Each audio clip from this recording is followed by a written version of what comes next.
Hello, friends, and welcome back to the podcast. Today, I want to talk about something that sounds incredibly simple on the surface. But if you've ever moved into a new home, you know exactly what I'm talking about. Finding the new normal in a new kitchen. Now, when people think about moving, they usually think about the big things. Packing boxes, hiring movers, changing addresses, setting up utilities. But nobody really talks about the strange adjustment period that comes afterward. That period where you know where everything used to be, but you have absolutely no idea where anything is now. And let me tell you, for someone who spends a good portion of her day cooking, baking, testing recipes, filming videos, washing dishes, and creating content, this has been quite the adventure, or maybe I should call it a scavenger hunt. Because that's honestly what it feels like. Every single day, I walk into my kitchen with a plan. I know exactly what recipe I want to make. I know what ingredients I need. I know what tools I need. And then I spend 15 minutes trying to remember where I put the measuring cups, or the whisk, or the garlic press, or that one spatula I use for absolutely everything. You know the one. We all have a favorite kitchen tool. The one we reach for without thinking. The one that's practically an extension of our hand. Well, apparently mine has decided to play hide and seek. The funny thing is that when we were unpacking, everything seemed so logical. At the time, every cabinet choice made perfect sense. Oh yes, the mixing bowls will go here. The baking supplies will go there.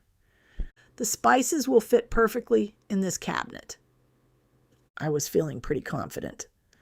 Fast forward a couple weeks, and now I'm opening 6 cabinet doors just trying to find cinnamon. How does that even happen? I swear, kitchens have personalities. They really do. Every kitchen has a flow. Every kitchen has its own rhythm.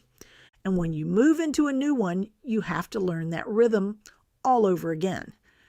It's almost like learning a dance. You know the steps, but suddenly the floor has changed, the room has changed, the music has changed, and for a little while, everything feels awkward. I've caught myself walking to where things used to be. Not once, not twice, multiple times a day. I'll turn around looking for a coffee mug and head toward a cabinet that doesn't even exist in this house. Then I stop halfway and laugh at myself. Because muscle memory is a powerful thing, especially in a kitchen. For years, I knew exactly where everything was. I could find a potato peeler in the dark. I could grab measuring spoons without looking. I could reach into a drawer and pull out exactly what I needed. Now, I'm opening drawers like I'm playing a game show. Let's see what's behind drawer number 3. Sometimes I discover things I forgot I even owned. That's been kind of fun. I found kitchen gadgets I haven't used in years, cookie cutters, decorating tools, specialty baking pans. Somewhere during packing, they disappeared into boxes. And now they're resurfacing one cabinet at a time. It's like opening little surprise gifts from myself. The biggest challenge has probably been labels. And if you've followed me for any length of time, you know I love labels. I love knowing what's in a container. I love organization. I love opening a cabinet and seeing everything neatly identified. But right now, I need labels on everything. Seriously, everything. I need labels on cabinets, labels on drawers, labels on baskets, labels on containers, maybe even labels on myself. Because some days I'm wandering around this kitchen looking just as lost as everybody else. The other thing nobody tells you is that creating in a new kitchen feels different. When you've filmed recipes in the same space for years, you know every angle, every light source, every shadow. You know where to place a bowl. You know where to stand. You know exactly how things work. Then you move. And suddenly, you're learning everything again. Where's the best natural light? Where should the camera go? How does this counter look on video? What sounds different? What echoes? It's all part of the process. Some days it's frustrating.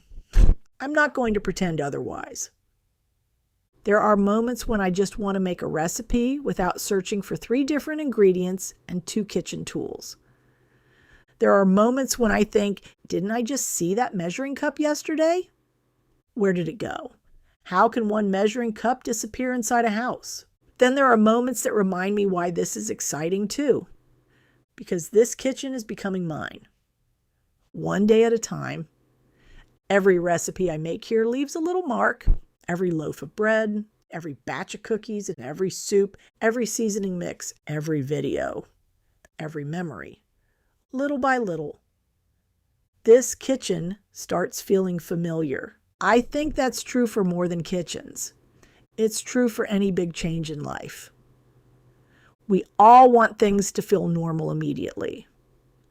We want to unpack the boxes and instantly feel settled. We want comfort right away. But sometimes normal takes time. Sometimes home takes time. Sometimes routines take time. And that's okay because every day gets a little easier. Every day you learn where something belongs. Every day you create another memory. Every day the unfamiliar becomes familiar. So if you're listening today and you're in a season of change, maybe you've moved. Maybe you've started a new job. Maybe you're adjusting to retirement. Maybe you're learning a new routine. Give yourself a little grace. You don't have to have it all figured out immediately. It's okay to spend a little time wandering around looking for the cinnamon. As for me, I'm still on the great kitchen scavenger hunt. I'm still opening random cabinets.